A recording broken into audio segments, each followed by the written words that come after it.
Hello everybody and welcome back to Take Juan. Okay, this is part 3 of everything I watched at VIFF. So, on the 2nd of October, I watched 3 films. The first movie that I watched is called La Chimera, which is the newest film from director Alice Rohrwacher. Her previous film is called Happy as Lazaro, and it is this incredible movie that is just filled with, philosophy and biblical references and metatextuality. As the title indicates, Happy as Lazaro is very much like a modern retelling of the story of Lazaro, the story of Lazaro from the Bible. But it is not just that, that movie is also beautifully mixed with the story of Saint Francis of Assisi and a lot more. The whole point of Happy as Lazaro is to, discuss the idea that, the more things change, the more they stay the same. In Happy as Lazaro, we see how, back in the day, there was slavery and there were all of these horrible things. And then nowadays, yes, slavery is no longer a thing. But the people that used to be in power back in the day are the same people that are in power nowadays. And the people that used to suffer back in the day are the same people that are suffering today. So it is a very thought-provoking film, an incredibly philosophically dense movie. I absolutely adored Happy as Lazaro, so I was incredibly excited for La Chimera. That said, I didn't really love La Chimera. I liked it a lot, and I think it's a very, very good movie, but it didn't come together as well as Happy as Lazaro did. I guess my biggest complaints about the movie is I found La Chimera a bit unfocused. I feel like it was very meandering, very unfocused, and I feel like there were many different story threads that were just like fighting for attention at different points of the movie.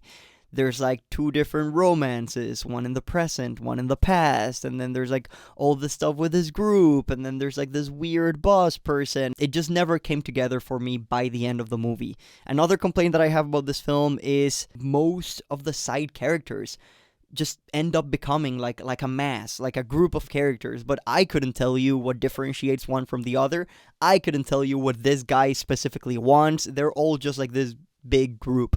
They were never developed individually, and that is something that I guess I was looking for. Something else that I was looking for is for that very juicy metatextuality. Alice Rohrwacher did this perfectly in Happy as Lazaro by, making reference to the Bible, the story of Lazaro, and by making reference to the story of Saint Francis of Assisi. And for this one, I was really excited because, the poster is like this imagery that is very tarot, very, very hangman tarot. And I was like, ooh, this is going to be oozing with symbolism. And then the title, La Chimera. I used to be obsessed with Greek mythology, but from what I remember, La Chimera was like this mythical creature that had the head of a lion and a ram and then the tail of a snake, and it had 3 different heads.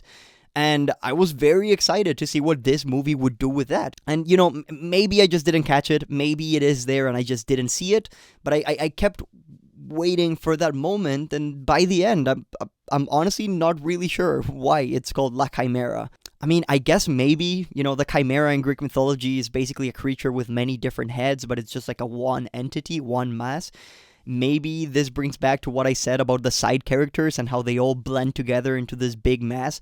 Maybe the chimera is this collective of characters, is this group of people. Something else that I very much, and this might be my fault, this might be me bringing expectations that I shouldn't have. But what I love the most about Happy as Lazaro is the magical element that presents itself halfway through the movie, that completely transforms the film, that completely turns it into something completely different. And I guess I was waiting for something like that to happen here in La Chimera. I was waiting for that, magical element that would change everything and would breathe new life into the film. But yeah, there are some magical elements. There is some magical stuff in the film, but nowhere near to the extent of meaningful and impactful than it was in Happy as Lazaro. So overall, I liked La Chimera. If I were to give it a score in between 1 and 10, I would give it a 7 because I think it's a very good movie. That said, it didn't really come together. Many different side stories that ended up fighting for attention at different parts of the movie, and then the side characters are a bit unexplored, and, they end up becoming this mass. Then, the next movie I saw on the 2nd of October was actually an incredibly beautiful movie that I really loved. It is an animated film called Robot Dreams. Robot Dreams is directed by Pablo Berger. I have seen one other movie from Pablo Berger called Blancanieves. It kind of is a retelling of the story of Snow White, but with bullfighting in Spain. And then something that is also very unique about Blancanieves is that the whole movie is a silent film. The film is basically a silent film, kind of like The Artist. In my opinion, this one, Blancanieves, is even better than The Artist, and I am a fan of The Artist, but I think this one is even better.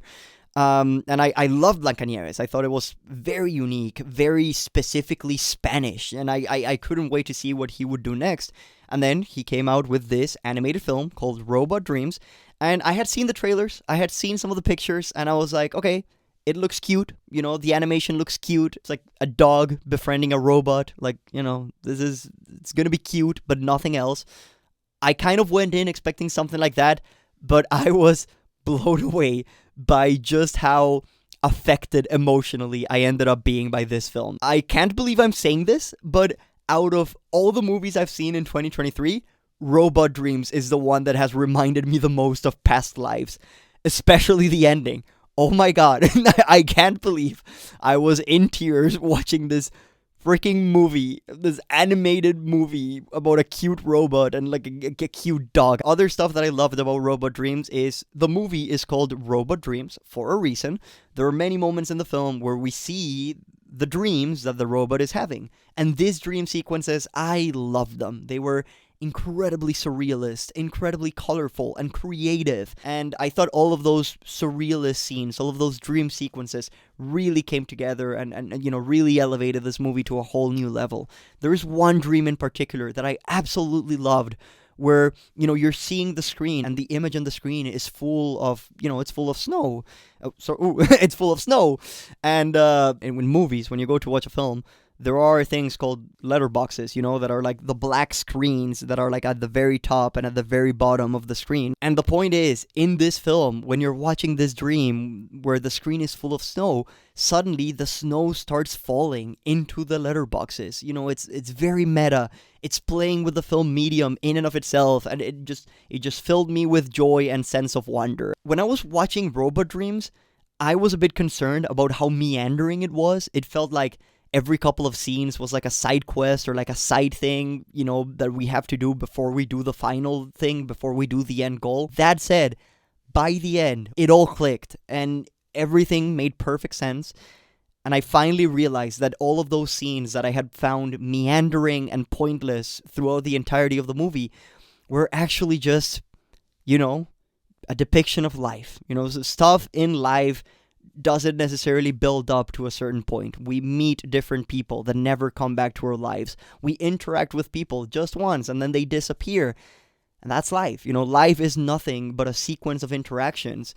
And by the end, I was like, okay, I get it. I understand and I love it. It's all part of the whole, and it's all helping you make this big point.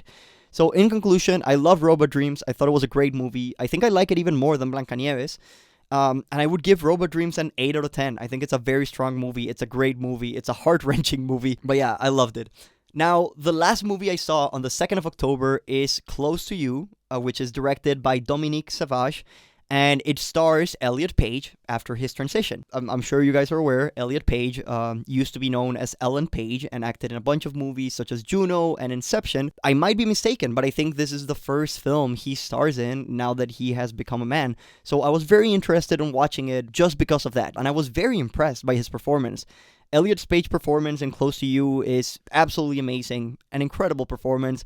Very subtle, but also very powerful and explosive when he needs it to be. First thing I'll say is the story of Close to You, it follows, a trans man who is going back home to his family for his father's birthday. And throughout the film, this main character is put in difficult, unfortunate situations with people who are not as open-minded and who are not willing to accept him for the person that he has become. Elliot Page has made it very clear in a variety of interviews that this is not autobiographical. This is not his life story. That said, I would guess that he has used a lot of his own life experience and he put it into this character because the character felt very real, very raw, very believable. His performance felt very, very believable. I thought this movie was very good. Basically everything that takes place between the main character and his family, that relationship, I thought all of that was amazing. Some of the intense scene, some of the tension-inducing scenes where some characters confront the protagonist for who he is. All of those scenes I thought were incredibly well made. That said, there is kind of a B storyline in the movie of the main character, the protagonist, and a friend that he used to have back in middle school or in high school. I don't really remember. I don't think that storyline worked as well as the main storyline, the one of him and his family. But all in all, I think Close to You was a very good movie, and I would give it a 7 out of 10. But then on the 4th of October, I did watch another movie, and this one is called A Normal Family. And this is a South Korean movie that features anything but a normal family. This family is anything but normal. This is an incredibly intense, incredibly thrilling, incredibly thought-provoking, and kind of disturbing movie. At certain points, it reminded me a lot of Parasite. You know, I'm not comparing how great they are, because, you know, Parasite is one of the greatest movies of all time, but it reminded me of Parasite in the sense that these are both South Korean movies that are great at escalating tension and making, you know, situations escalate further and further and further to the point where everything explodes and, you know, all hell breaks loose. Parasite was exceptional at doing that, and A Normal Family is another great example of that. What I loved the most about A Normal Family is by far the two main characters. And I'm talking about, you know, the main father and his brother. One of them claims to be very righteous, you know, a very righteous person who cares about humanity, who cares for the greater good.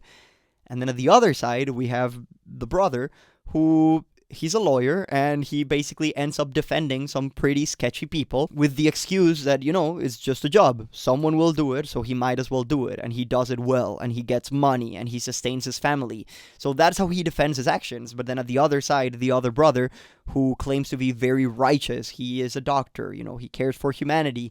And throughout the movie, these two characters are put in situations where they have to wrestle with their beliefs, wrestle with their moral standings, and these characters are pushed to the very extreme to see if they are willing to break those beliefs, if they are willing to break those moral standings that they so much believe in. And I thought all of that was fascinating, you know, from a philosophical perspective, was incredibly thought-provoking.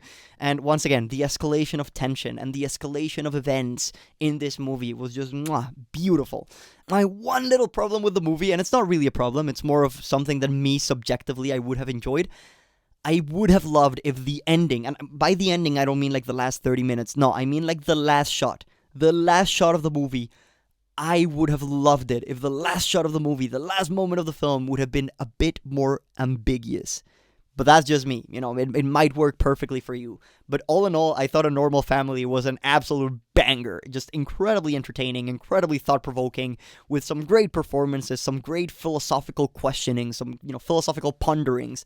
And all in all, if I were to give it a score, I would give it a 9 out of 10, because I thought A Normal Family was amazing.